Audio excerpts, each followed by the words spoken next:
ये वीडियो हम लोग की बीकॉम सेमेस्टर 4 वालों की है, foreign trade off India part 2। अब पार्ट 2 को देखने से पहले अगर आपने पार्ट 1 नहीं देखी तो उसको देख लीजिएगा, तब इस पर आइएगा तो बेहतर समझ में आएगा। अब वीडियो शुरू करते हैं।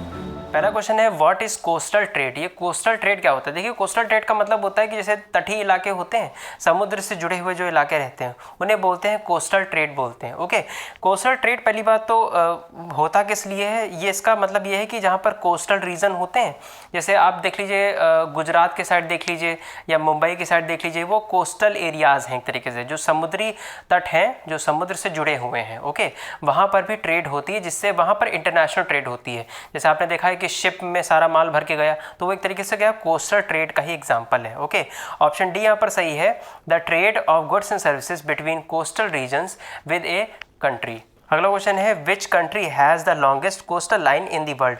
कोस्टल लाइन मतलब सबसे बड़ी किसकी है? वो कनाडा की सबसे बड़ी कोस्टल लाइन है जो ट्रेड के लिए उनके लिए काम आती है। अगला क्वेश्चन है which government initiate aims to promote and develop of the coastal area in India. Coastal area को मतलब जो है प्रमोट करने के लिए गवर्नमेंट ने क्या इनिशिएटिव लिया था? तो वो एक सागरमाला है। सागरमाला एक प्रोजेक्ट का नाम है जहाँ पर लॉजिस्टिक का सपोर्ट देने के लिए गवर्नमेंट ने ऐसा काम किया था, ज़्यादा से ज़्यादा इंपोर्ट और एक्सपोर्ट का प्रोसीजर बढ़ाया जाए। Which government initiative to provide financial assistant to small and medium enterprise in India. देखिए, स्मॉल और मीडियम इंटरप्राइज जो थे उनको सपोर्ट देने के लिए स्टार्टअप इंडिया को स्टार्ट किया गया। ऑप्शन ए यहाँ पर क्या है? सही है। अगला क्वेश्चन है which of the following is A India's largest trading partner. India का ट्रेडिंग पार्टनर कौन है सबसे बड़ा? वो चाइना है। ऑप्शन बी यहाँ पर क्या है? सही है। अगला क्वेश्चन है which of the following is a non tariff barrier to foreign trade. देखिए, नॉन टैरिफ बैरियर का मतलब होता है जहाँ पर आपसे टैक्स ना लिया जाए। तो अगर टैक्स नहीं लिया जाएगा तो लिमिट तय करी जाएगी, यानी कि वहाँ पर क्या आ गया? कोटा आ गया। कोटा क्या करता है? लिमिट तय करता है। तो ऑप्शन सी यहाँ पर सही है, कोटा रिस्ट्रिक्शंस। अगला क्वेश्चन है which of the following sector account for the majority of India's export. तो इंडिया एक्सपोर्ट के लिए मेजोरिटी किसका अकाउंट ज़्यादा बनता है? वो मैन्युफैक्चरिंग का अकाउंट ज़्यादा बनता है। ऑप्शन बी यहाँ पर क्या है? सही है। अगला है which policy allow India company to set up businesses in other country. अगर आपको अपनी जो बिजनेस है उसको कहीं किसी दूसरी कंट्री में अगर आपको डेवलप करना है तो उसके लिए आपको फॉरेन डायरेक्ट इन्वेस्टमेंट का यूज़ करना पड़ेगा, एफडीआई जिसे बोलते हैं। इस पॉलिसी का यूज़ करके ही आप दूसरी कंट्री में अपना कंपनी को भाई डाल सकते हो। अगला क्वेश्चन है when was first modern textile mill establish in India. तो सबसे पहली टेक्सटाइल मिल कब इस्टेब्लिश हुई थी? 1854 में क्या हुई थी? इस्टेब्लिश हुई थी। ऑप्शन यहाँ पर बी क्या है? सही है। अगला क्वेश्चन है when was the first Indian factory act पास। तो ये कब पास हुआ था? 1881 में क्या पास हुआ था? ऑप्शन ए यहाँ पर क्या है? सही है। अगला क्वेश्चन है which was the first Indian port to develop for foreign trade. तो देखिए, सूरत जो है सबसे पहला डेवलप हुआ था, ब्रिटिश काल से हम की बात बता रहे हैं, तब से जो सूरत है वो सबसे ज़्यादा कोस्टल एरियाज़ में आता था पहली बात तो, और वो एक तरीके से इंडियन पोर्ट था जो डेवलप हुआ था उस समय। ठीक है, ऑप्शन ए यहाँ पर क्या है? सही है। अगला क्वेश्चन है which of the following was the main item of import by British from India. तो अब देखिए, जो ब्रिटिशर्स थे वो कौन सी चीज़ इंपोर्ट करते थे इंडिया से? तो वो था भाई अफीम।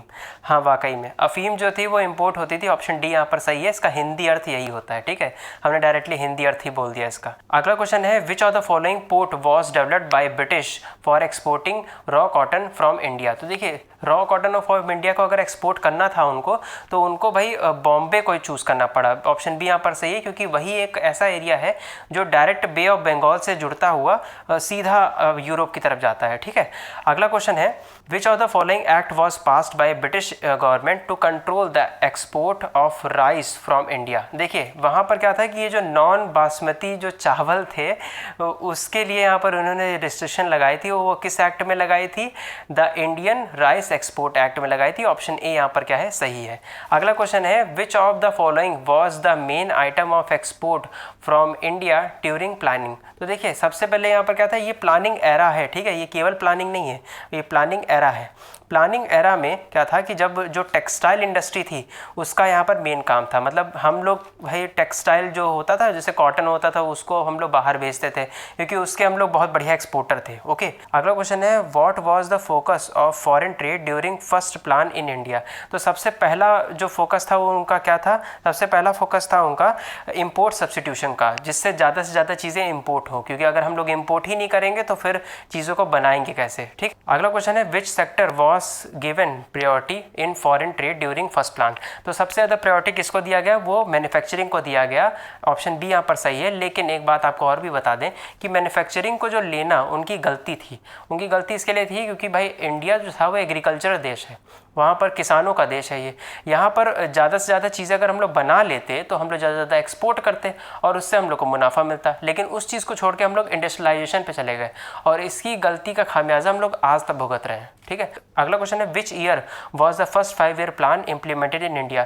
तो फर्स्ट 5 ईयर प्लान कब इम्प्लीमेंट हुआ था, तो वो हुआ था ऑप्शन नंबर बी 1951 में हुआ था। और इसको पूरा बोल लें तो कैसे बोलेंगे, 1951 से लेकर 1956 तक फर्स्ट 5 ईयर प्लान जो था वो चला था। ठीक है, अगला क्वेश्चन है which of the following country was India's major trading partner during the first plan. First plan के अंदर जो था वो ट्रेडिंग पार्टनर कौन था, वो था आपका यूके। ठीक है, यूनाइटेड किंगडम था। ऑप्शन बी यहाँ पर क्या है, सही है। अगला क्वेश्चन है when was the second 5 year plan implemented in India. Second 5 year plan कब इम्प्लीमेंट हुआ था, तो देखिए सेकंड 5 ईयर प्लान जो था वो 1956 में हुआ था। अब देखिए आप लोग जब गूगल पर देखने जाएंगे तो कुछ डेटा जो थे वो आपको अलग मिलेंगे। ठीक है, तो इसका हम आपको ईयर भी बता दे रहे हैं कब से कब तक।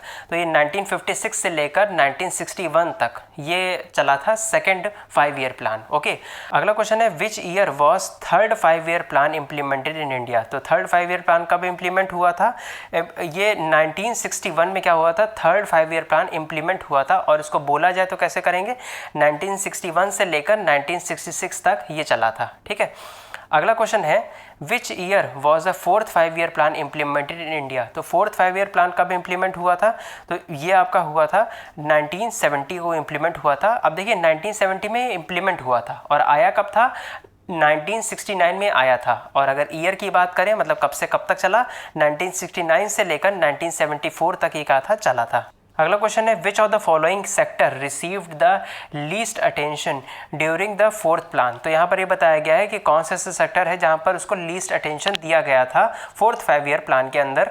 ऑप्शन डी यहाँ पर सही है, सर्विसेज। सर्विसेज को सबसे ज़्यादा लीस्ट जो था अटेंशन दिया गया था फोर्थ 5 ईयर प्लान के अंदर। अगला क्वेश्चन है what was the average annual growth rate of India's export during the 6th plan period. तो इसमें कितना था रेट, तो देखिए यहाँ पर जो रेट गिवन कराया था उन लोगों ने वो 10% कराया था। 10% एक एनुअल ग्रोथ का जो है रेट जो तय करा गया था एक्सपोर्ट का 6th प्लान में। ठीक है, अगला क्वेश्चन है what is the third largest import category for India. Third largest import category कौन सी थी, तो भाई वहाँ पर प्रीशियस स्टोन जो थे, मतलब जो कीमती पत्थर थे या कोई कीमती कोई चीज़ थी वो आपका आता था इसमें। ऑप्शन बी यहाँ पर क्या है, सही है। अगला क्वेश्चन है which of the following is not a major import item for India. Major import item का मतलब होता है कि इंडिया में उसको इम्पोर्ट करने की ज़रूरत नहीं है। तो टेक्सटाइल को इम्पोर्ट करने की ज़रूरत नहीं है क्योंकि हम लोग खुद ही एक्सपोर्ट करते थे, तो हम लोग इम्पोर्ट काहे करें। अगला क्वेश्चन है what is the percentage of gold in India total import. तो भाई कितना इम्पोर्ट करते हैं, तो 4% यहाँ पर क्या था, इम्पोर्ट रेट था उस समय का। अगला क्वेश्चन है which is the India's largest export commodity. India के अंदर जो लार्जेस्ट एक्सपोर्ट कमोडिटी है वो क्या है, तो वो पेट्रोलियम प्रोडक्ट है। ऑप्शन बी यहाँ पर क्या है, सही है। अगला क्वेश्चन है व्हेन वाज ECGC एस्टैब्लिश्ड। तो ECGC कब एस्टैब्लिश हुआ था, पहले तो फुल फॉर्म देख लीजिए, export credit guarantee corporation of India, ये इसका फुल फॉर्म है। और ये कब आया, ये आया था आपका 1957 में आया था। ऑप्शन सी यहाँ पर क्या है, सही है। और अगर डेट के बारे में जानना जाए तो 30 जुलाई 1957 को ये क्या हुआ, आया था। ठीक, अगला क्वेश्चन है what is the estimated growth of India's export in next 5 year plan. तो इंडिया के अंदर जो एस्टिमेट लिया गया कि 5 ईयर प्लान के अंदर ग्रोथ कितनी होगी, तो वहाँ पर तय करी गई 8 से लेकर 10% के बीच में ग्रोथ को एस्टिमेट करा गया। ठीक है, 5 ईयर प्लान इसके लिए बनाए जाते हैं, हर 5 साल में गवर्नमेंट तय कर लेती है कि उसको ये ऑब्जेक्टिव फुलफिल करना है। ठीक है, इसके लिए 5 ईयर प्लान जो है बनते हैं। पार्ट 2 भी हम लोग की कंप्लीट हो चुकी है, अब आप लोग की पार्ट 3 आएगी। फटाफट से वीडियो को शेयर कर दीजिए, बाकी नेक्स्ट वीडियो में मिलते हैं।